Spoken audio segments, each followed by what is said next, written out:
Olá, meu amigo, minha amiga, sejam mais uma vez bem-vindos aqui ao nosso canal. Uma dúvida muito grande que as pessoas têm, se podem, por exemplo, o INSS numa convocação cessar um benefício. Sim, pessoal, pode cessar sim, tá? Só existe um caso que nós vamos falar aqui que tem exceção para, por exemplo, uma convocação para um pente fino ou para alguma revisão.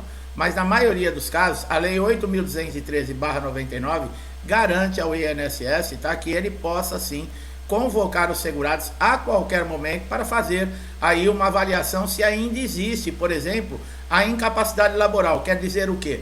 A incapacidade que gerou um benefício porque você não pode trabalhar. Para o INSS, por exemplo, essa convocação para fazer essa avaliação, ela impede, por exemplo, que haja fraude, ou mesmo se detecte através dessas avaliações se houve algum benefício que foi concedido irregularmente, por exemplo, com documentação falsa. Tudo bem, a gente sabe que é necessário, porque existe realmente problemas aí de pessoas que fraudam, não só a Previdência, né? Mas todos os órgãos públicos, principalmente relacionado a dinheiro público. O descontrole aqui nesse país é uma coisa terrível, né? Não se respeitam nada, né? Os impostos que são pagos, a máquina do governo é sustentada por todos nós. Quando você compra alguma coisa, uma padaria num supermercado, você está pagando imposto. Quando você usa energia elétrica, você está pagando imposto, água. Tudo nós pagamos imposto, né?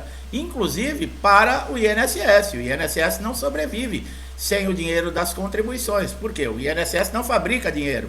O INSS não é uma máquina de fazer dinheiro para distribuir para os seus segurados. O INSS vive o quê? Das contribuições, aonde é pago os funcionários, onde é pago as instalações, aonde é pago todos os benefícios de aposentadoria e benefícios de incapacidade. Então, no papel é muito bonito, mas nós sabemos que acontecem muitas injustiças, tá? Infelizmente isso acontece. Quando o auxílio doença, ele pode ser cortado. Muita gente acha que o auxílio doença pode se arrastar por anos. Não, pessoal, existe aí um limite, tá? Para esse benefício de auxílio doença. Nós vamos explicar. Quando você faz, por exemplo, sofrer um acidente de qualquer natureza ou uma doença que você contraiu, que não seja dentro do trabalho. Dentro do trabalho é de uma outra forma, tá? É uma outra norma que rege esse benefício. Nós vamos falar, por exemplo, aqui do Código 31, que é o acidente, o auxílio doença comum, tá?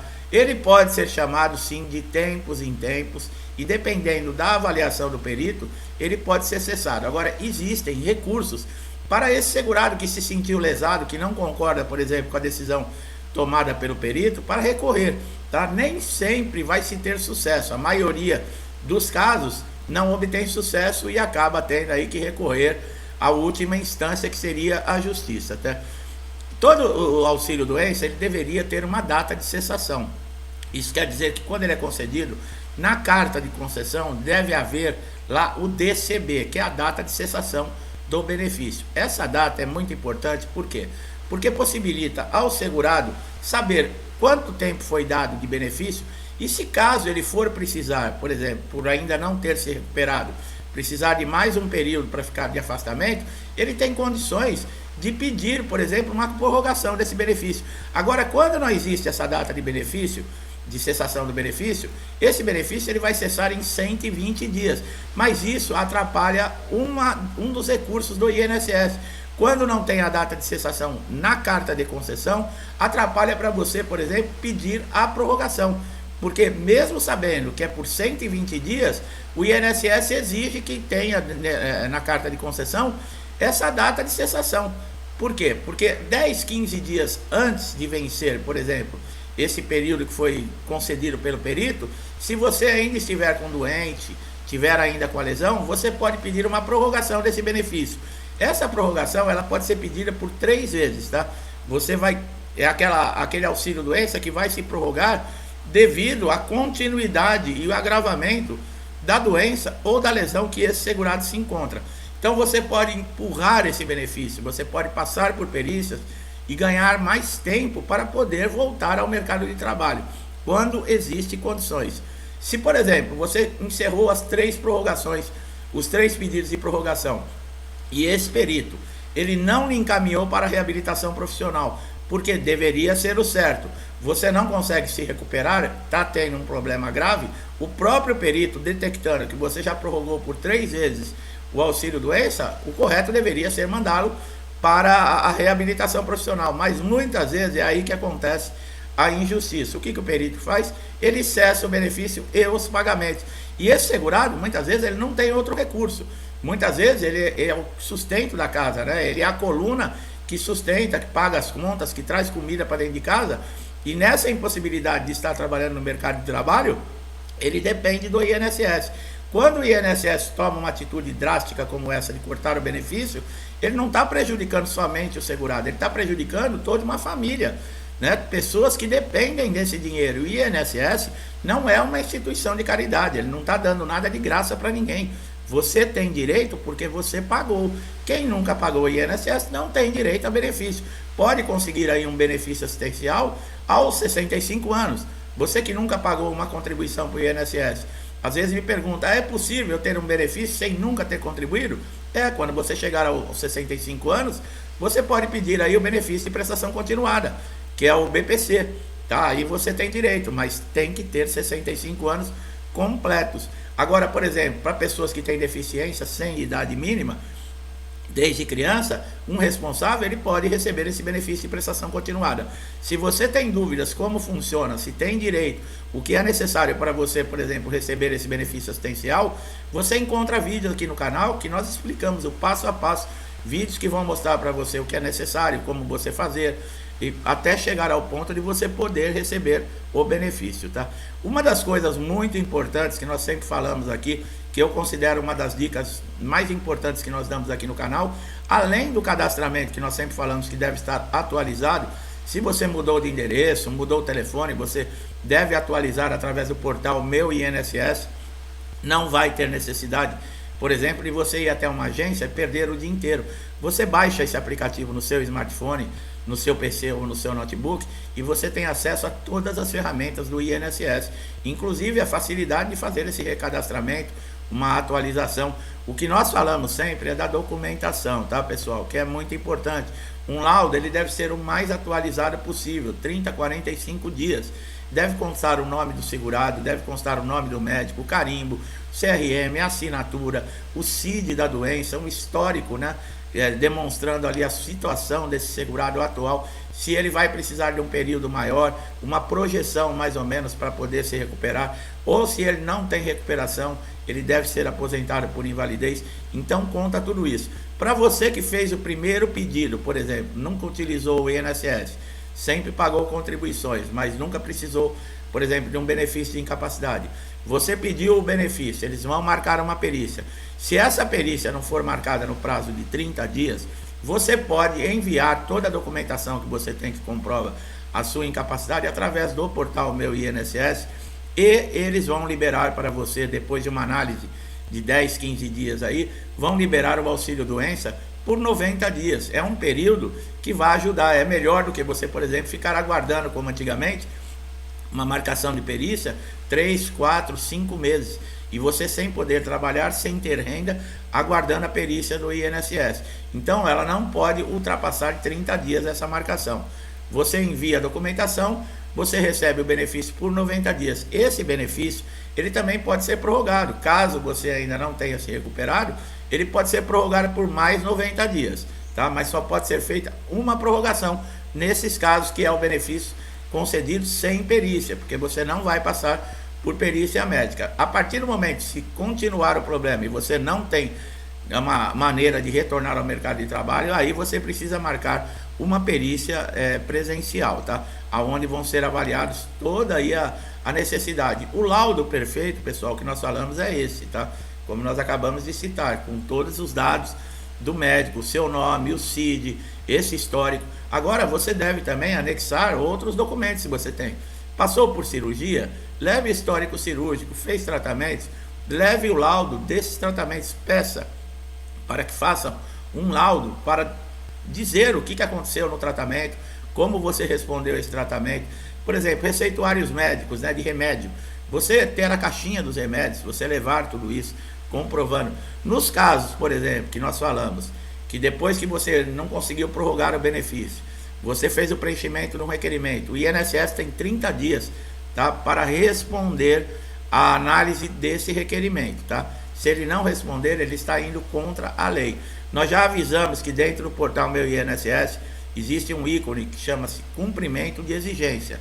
Antes de você fazer uma reclamação, antes de você entrar na justiça, porque no caso o INSS não está cumprindo o prazo determinado de análise, olha nesse ícone cumprimento de exigência, porque ali pode estar o INSS pedindo uma informação ou algum documento faltante, tá? E você, enquanto não responder e não regularizar a situação, esse período de 30 dias ele não conta, porque o INSS pode dar essa justificativa que você ainda não sanou a informação ou o documento faltante, então esse prazo não é válido.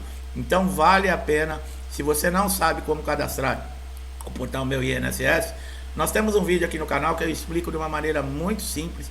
Eu não faço propaganda do portal INSS, tá? Ao contrário, eu trago a informação para vocês, porque ela é de extrema importância para todo segurado do INSS. Quando nós falamos de exceção, né, para convocações, no caso aí de revisões de pente fino, as exceções são os aposentados por invalidez, aqueles que já completaram 60 anos de idade, aqueles que têm 55 anos e recebem o benefício há mais de 15 anos, e os portadores de HIV. Esses não podem ser chamados para participar de pente fino ou de revisão. É por isso que muita gente acha que a aposentadoria por invalidez ela se torna definitiva. Não, não é que ela se torna definitiva. É que pessoas que estão nessa condição já não têm mais como retornar ao mercado de trabalho. Se levar em conta que não pode ser chamado para passar por revisões ou pente fino, vamos considerar que ela seja vitalícia. Mas não existe, tá?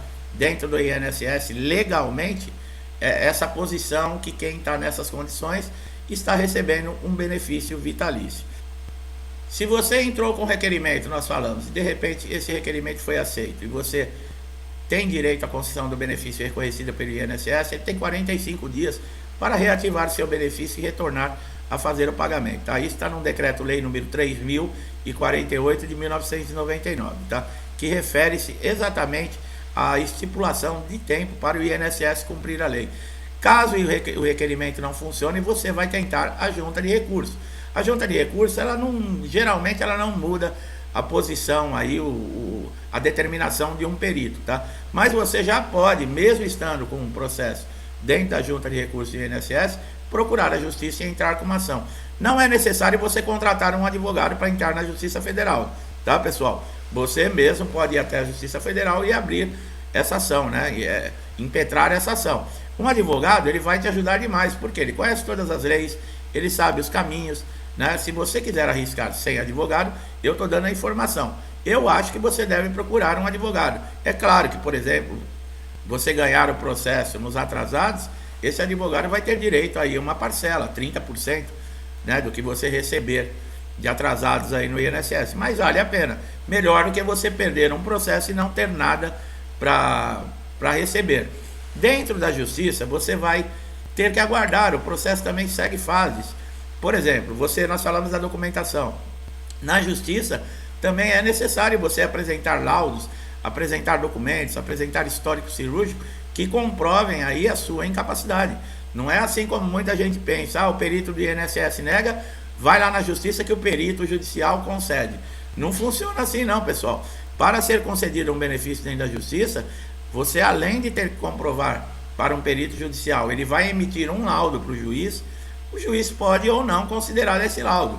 Mas os elementos que trazem, né, para esse magistrado a necessidade e o seu direito, eles devem estar dentro da lei, porque juiz nenhum vai conceder aí uma sentença favorável a um segurado que não tem, por exemplo, necessidade de uma incapacidade de receber um benefício do INSS por estar incapaz de retornar ao mercado de trabalho. Então, lembre-se, é muito importante. Como nós falamos, esse período na justiça, ele gera atrasados. Por quê? Ele não vai contar o tempo, caso a decisão seja favorável a você, não vai contar da data que você entrou na justiça. Você vai ter direito a receber desde lá da negativa do INSS. Então isso gera um montante muito grande em dinheiro. Até 60 salários mínimos, isso é pago em RPVs. Quando o juiz dá a sentença, depois de feito o cálculo, no máximo aí 60 dias você consegue receber. Acima de 60 salários mínimos já entra em precatório, que são títulos do governo, tá? E o governo faz uma liberação desses títulos para serem pagos uma vez por ano. Ele pode demorar um pouco mais, mas você recebe tudo reajustado, tudo certinho. O problema é que enquanto perdurar esse processo da justiça, você também não pode trabalhar. E você vai ficar aí, no caso, ou ter alguém na sua casa que continue sustentando a família, ou dependendo de amigos, de parentes, né? É uma situação um pouco difícil. Se o INSS recorrer com relação aos atrasados, que geralmente ele recorre, pode demorar mais 3 anos para você receber esse dinheiro, tá? A implantação do benefício não, é 45 dias. O juiz deu a sentença favorável ao segurado, o INSS em 45 dias tem que ter implantado o benefício e tem que estar já efetuando os primeiros pagamentos. Agora, com relação a atrasados, também existe essa possibilidade do INSS recorrer e demorar um período, tá? Ele sabe que vai ter que pagar, mas recorre, acho que é na maldade mesmo, né? Para ganhar tempo. Meu amigo, minha amiga que estão chegando aqui a primeira vez no canal, eu espero que vocês tenham gostado da informação, tenha sido importante para vocês. Aproveite todos os nossos conteúdos aqui no canal. Todos os nossos vídeos são relacionados a problemas que já aconteceram com diversos segurados do INSS e nós ajudamos aqui de uma forma clara, mostrando, trazendo conhecimento como solucionar esses problemas. Então você só tem a ganhar. Dá um like aqui no vídeo se gostou do nosso trabalho, se inscreva no canal, ative o sininho de notificação para você sempre ser alertado com os nossos novos conteúdos. Pode ser aquela informação que você está precisando para resolver aquele problema de dias, semanas ou até meses no INSS e você não consegue resolver, e nós aqui vamos ajudar você e mostrar o caminho para solucionar tudo isso. Bom, domingão, parece que o tempo mudou, começamos uma nova semana.